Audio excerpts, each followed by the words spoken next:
The klaxon never sounds. No missile leaves its tube. Yet at 12:14 p.m. local time, the radar repeater aboard USS Higgins tells a chillingly clear story. 6 red icons have slid into a near-perfect hexagon, boxing in one blue dot like a pack of predators around wounded prey. In the Combat Information Center, the air conditioning suddenly feels ice cold. One wrong rudder, one miscalculation, and 9,200 tons of American steel kisses a Chinese hull. This wasn't some random, chaotic encounter. This was choreography. And you are about to see how Beijing's newest, most aggressive Wolfpack doctrine almost turned a routine freedom of navigation transit into the most dangerous naval photograph since the Cold War. It's a new kind of naval chess, played at terrifyingly close quarters. The USS Higgins is no stranger to these contested waters. She's an Arleigh Burke-class destroyer, a true powerhouse of the fleet, carrying 90-plus vertical launch cells, equipped with SPY-6 radar that can track a seagull at 100 miles. 2 Jiangkai-2 frigates, designated Hengyang 568 and Wuhu 539, sprint ahead at an alarming 25 knots. Serrano, ever the tactician, slows Higgins to 15 knots. It's a calculated move designed to give her more reaction time, more space to maneuver. Almost immediately, a crisp Mandarin voice crackles through the speaker, translated instantly by an onboard linguist. You are entering Chinese territorial waters.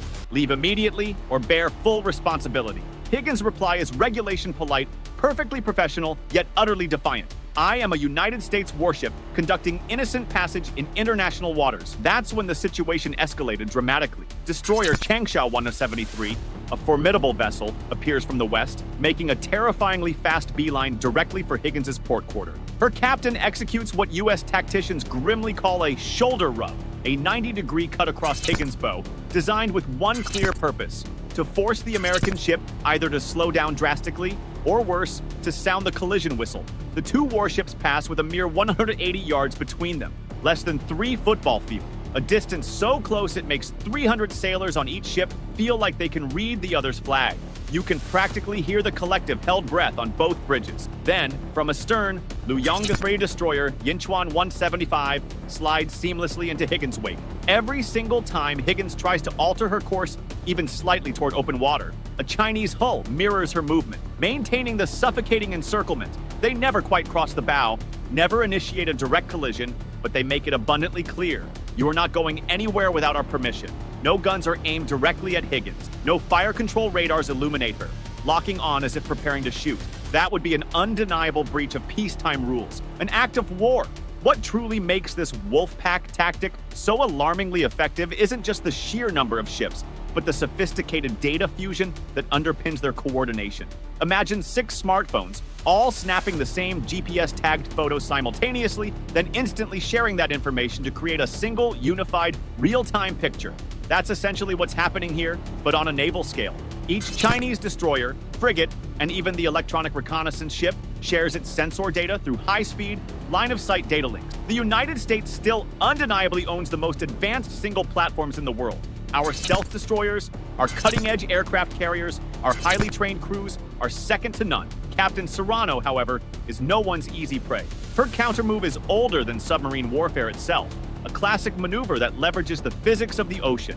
She goes deep into the acoustic layer. She orders a daring sprint and drift, surging from 15 knots to a blistering 30, then abruptly dropping to 5 knots, settling beneath the thermocline.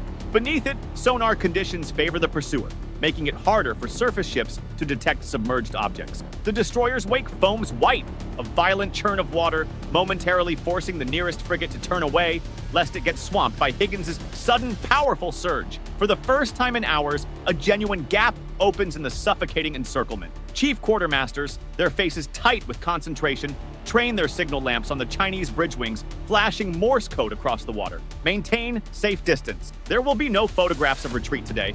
Serrano's move isn't just about breaking the encirclement. It's about seizing the initiative, demonstrating that Higgins is not passive, not intimidated, and capable of unexpected maneuvers. 40 feet above the deck of the USS Higgins, a journalist from the embarked military media team silently records the entire standoff in pristine 4K. This isn't just a naval engagement, it's a media war, and everyone knows it. Beijing's Wolfpack tactic counts heavily on imagery, dramatic, intimidating footage that can be spun into a narrative of American weakness and Chinese strength. If push ever comes to shove, if a collision were to occur, or if one side were perceived to flinch, both sides would be splicing the very same footage into dueling propaganda within minutes. Hours later, as the sun began its slow descent, the Chinese ships finally peel away, one by one, like wolves bored of a healthy stag that proved too agile, too dangerous to corner. The immediate threat dissipates, but the echoes of the encounter linger. So, what's the real takeaway here? Why should any of us care about a tense standoff thousands of miles away? Here it is. The Wolf Pack isn't primarily about sinking a destroyer. It's about something far more strategic, far more insidious. It's about rewriting the neighborhood rules of the Indo-Pacific. For the US Navy, the answer isn't just about bigger, better hardware. It's about doctrine, about adapting how we think and fight. If these high-stakes chess moves on the global stage fascinate you as much as they do me, then do yourself a favor. Hit that subscribe button and drop a comment below. What tactic would you try if you had the con on Higgins? The best answers get pinned, and I reply to as many as my caffeine supply allows. So let's get a conversation going. Expect more encounters like this. Expect closer ranges. Expect louder loudhailers echoing across the waves. China's ambitious naval launch schedule shows 2 new Renhai-class cruisers joining the fleet next year, each a massive, multi-role warship capable of commanding a wolf pack of its own. But the U.S. isn't standing still. Washington is actively testing its Ghost Fleet unmanned ships out of Port Hueneme, innovative vessels designed specifically to dart inside those very same rings and spoof radars, creating confusion and disrupting the coordinated attacks of a wolf pack.